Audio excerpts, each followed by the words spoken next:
Olá pessoal, tudo bem com vocês? Professor Thiago Mário novamente para mais um encontro com a Química e na aula de hoje vamos tratar do assunto que sempre está nos vestibulares, cálculo estequiométrico ou estequiometria. Vamos junto? Vamos lá. Do que trata a estequiometria? A estequiometria trata de você calcular quantidades de reagentes ou de produtos durante uma reação química, ok? Claro que para isso a gente tem que analisar várias características da reação química, balanceá-la adequadamente e a gente vai tratar desses pontos durante a aula. Veja como exemplo essa reação. Esta reação envolve 2 reagentes e 2 produtos. Vamos analisar aqui com calma. Observa aqui e acompanha comigo. Nessas reações químicas, as substâncias que aparecem antes da seta nós chamamos de reagentes. Então aqui nós temos o CH4, que é o gás metano, e o O2, que é o gás oxigênio, como reagentes. Lá do lado dos produtos a gente tem o dióxido de carbono e a água, ok? Temos que proceder o adequado balanceamento da reação. O que é isso? É igualar a quantidade de átomos de um lado e do outro da reação. Observe aqui comigo. Se nós contarmos o carbono, observa que aqui tem um carbono antes da reação e lá na frente tem um carbono depois. Então o carbono está balanceado. Porém, o hidrogênio não está. Observe que aqui do lado dos reagentes nós temos 4 hidrogênios e lá na frente só tem 2 hidrogênios. Então o que é que eu posso fazer? Eu vou multiplicar essa fórmula da água aqui por 2, tá? Vou colocar um 2 aqui atrás. Beleza? Porque aí, como eu já tinha 2 hidrogênios, multiplicando por 2, 2 vezes 2, 4. Aí eu fico com 4 hidrogênios do lado esquerdo e 4 hidrogênios do lado direito. Com isso, agora eu devo proceder o balanceamento do oxigênio. Se você verificar o lado dos produtos, ele já tem mais oxigênio do que o lado do reagente. Então vamos verificar isso. Ó. Se nós contarmos nessa posição aqui em verde, nós já temos 2 oxigênios. E aqui eu só tinha 1, mas como a fórmula foi multiplicada por 2, eu fiquei com mais 2 oxigênios. Ok? Totalizando aí 4 oxigênios do lado direito da reação, do lado dos produtos. Isso quer dizer que lá do lado esquerdo, do lado dos reagentes, também tem que ter 4 oxigênios. Então o que é que a gente vai fazer? Bem simples, ó. Como aqui no O2 só tem 2 oxigênios, multiplica ele por 2, porque aí fica 2 vezes 2, 4. Perfeito? 4 oxigênios de um lado, 4 oxigênios do outro.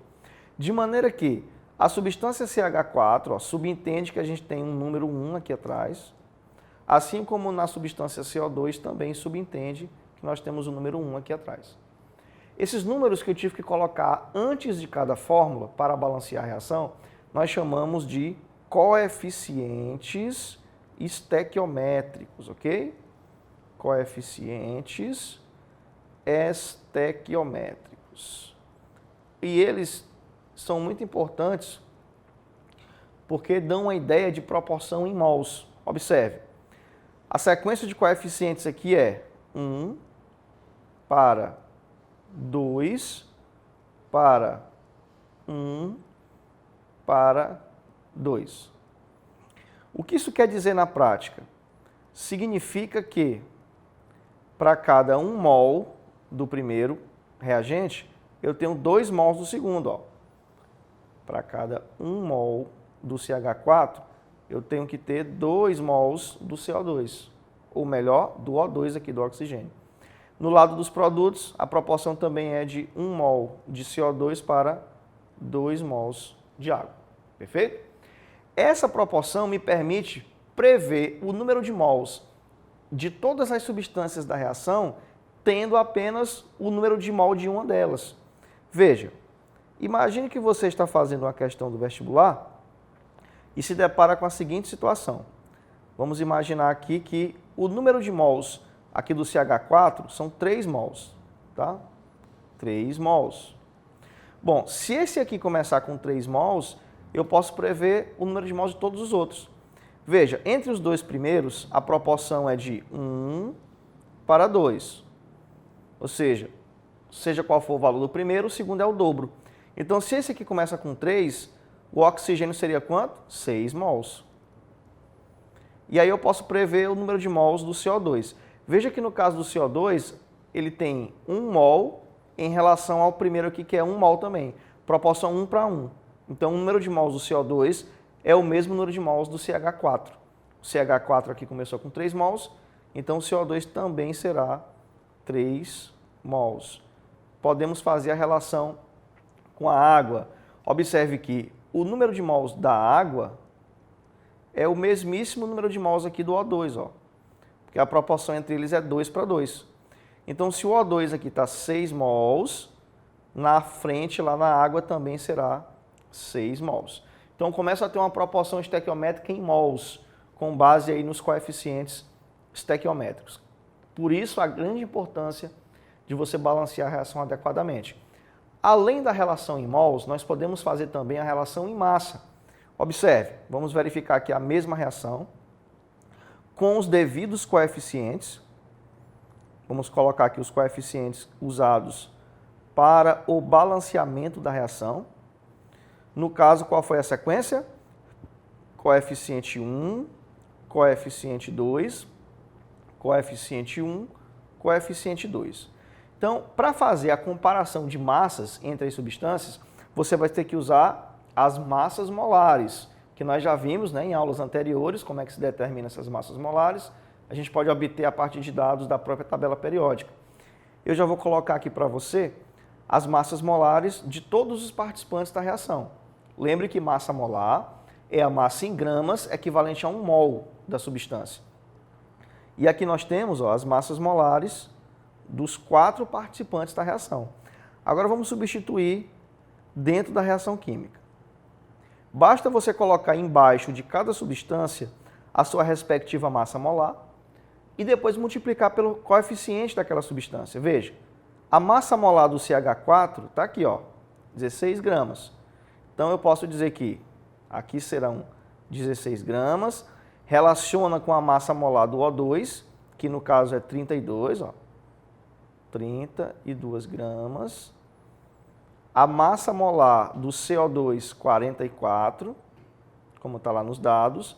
Você não precisa ficar decorando essas massas molares, porque a questão vai te informar os dados necessários para isso. E a massa molar da água está aqui embaixo, 18. Aí você coloca o 18 aqui e vai multiplicar esses valores pelos respectivos coeficientes, tá? Vamos fazer isso?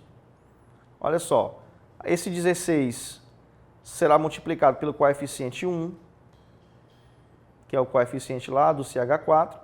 Esse 32, naturalmente, será multiplicado pelo coeficiente 2, que é o coeficiente do oxigênio.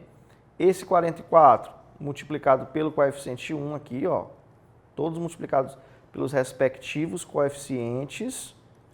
Observe. E no caso da água, aqui o 18, o coeficiente dela é 2, ó. Então você vai multiplicar por 2. Então, como é que vai ficar a proporção em massa entre essas substâncias? Vamos fazer aqui.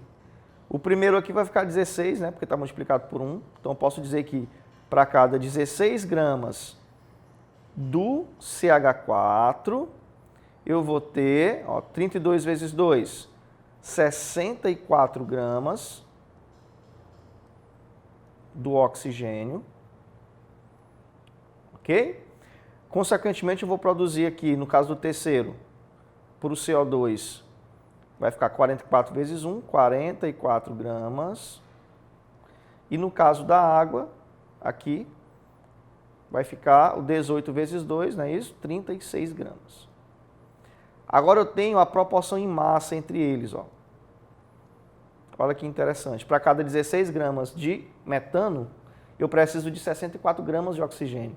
Isso vai produzir 44 gramas de CO2 e 36 gramas de água.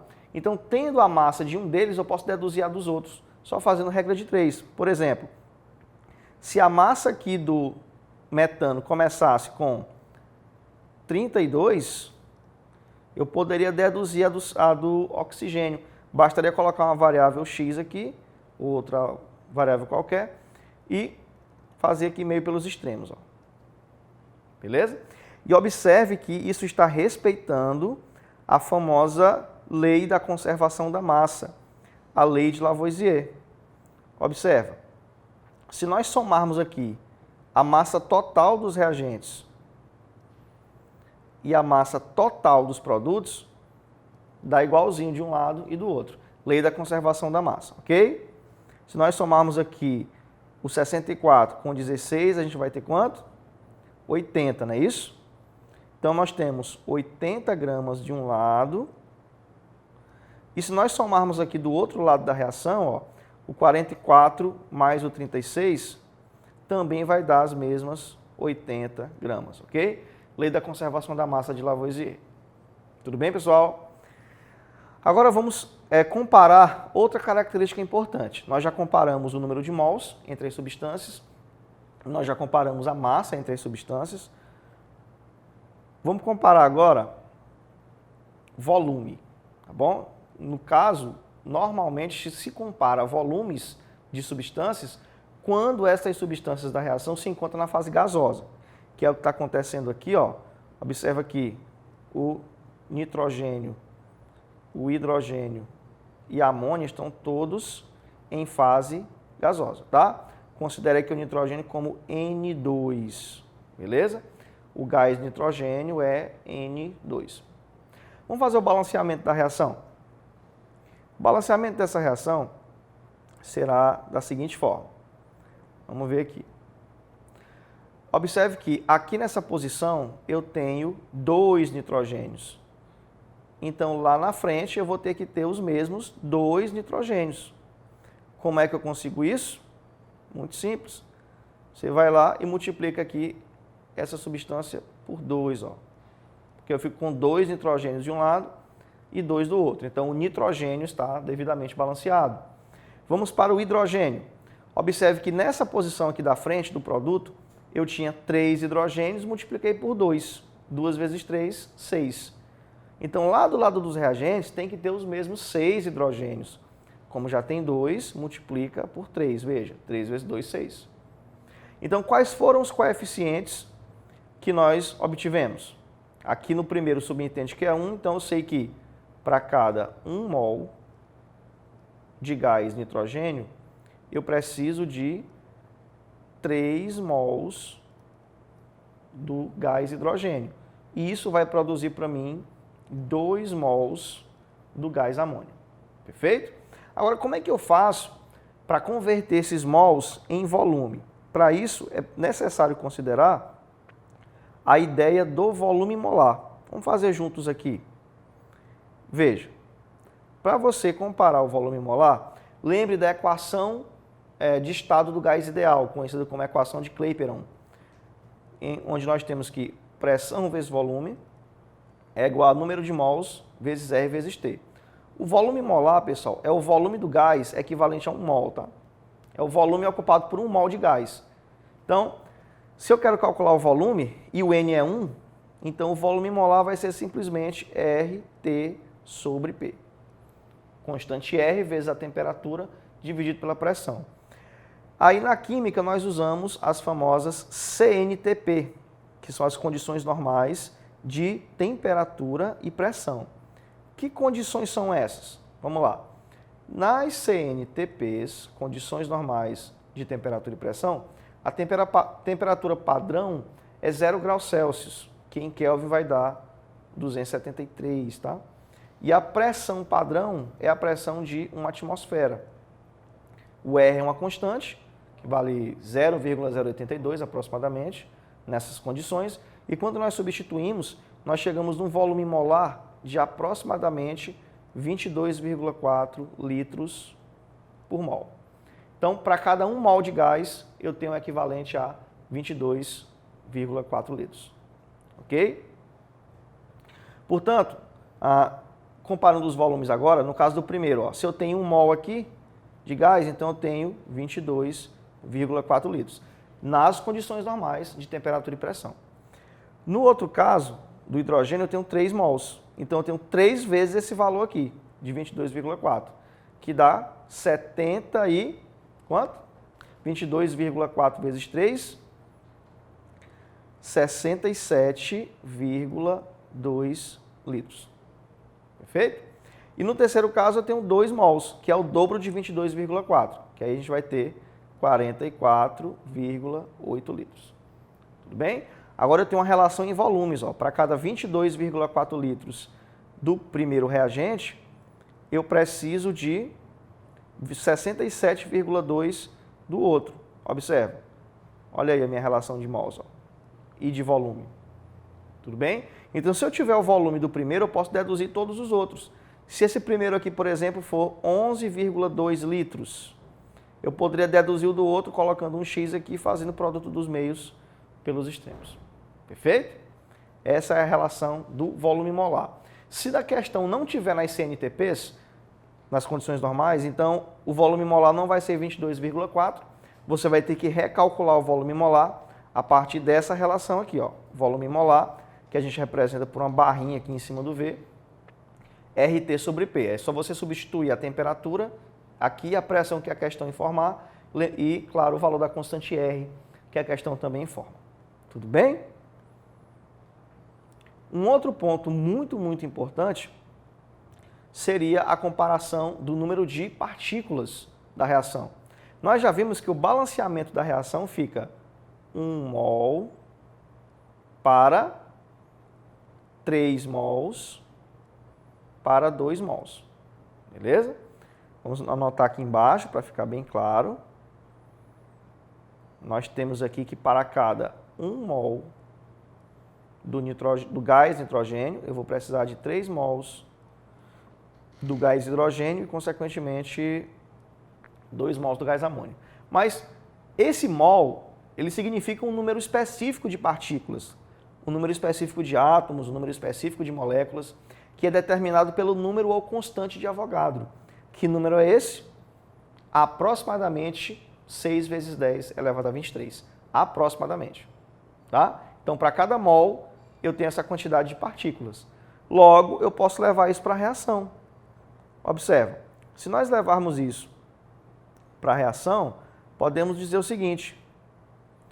No caso do nitrogênio, eu tenho 1 mol. Então, eu tenho 6 vezes 10 elevado a 23 moléculas. No caso aqui do gás hidrogênio, posso fazer a mesma relação, só que para ele são 3 mols. Então é o dobro é o triplo de 6, né? Que dá 18 vezes 10 a 23. Ou, corrigindo para a notação científica, 1,8 vezes 10 elevado a 24 moléculas. E podemos fazer essa relação também para o produto lá, o gás amônia. No caso aqui são 2 mols, então nós teríamos o dobro da constante de Avogadro, que é 12 vezes 10 a 23, ou 1,2 vezes 10 elevado a 24 moléculas. Perfeito? Então eu posso fazer relação de moléculas, eu posso fazer também relação de massa, se nós quisermos, posso fazer também relação de volume, né? Caso esteja nas condições normais de temperatura e pressão, enfim. Se a questão der um número qualquer de moléculas aqui para o primeiro reagente, vamos supor que ela deu 3 vezes 10 a 23 moléculas do primeiro reagente, eu posso determinar o número de moléculas de todos os outros, só fazendo regra de 3, produto dos meios pelos extremos. Tudo bem? Então essa foi a nossa parte 1 de cálculo estequiométrico. Sou o professor Thiago Mário e agradeço demais a atenção de vocês. Um abraço e até a próxima.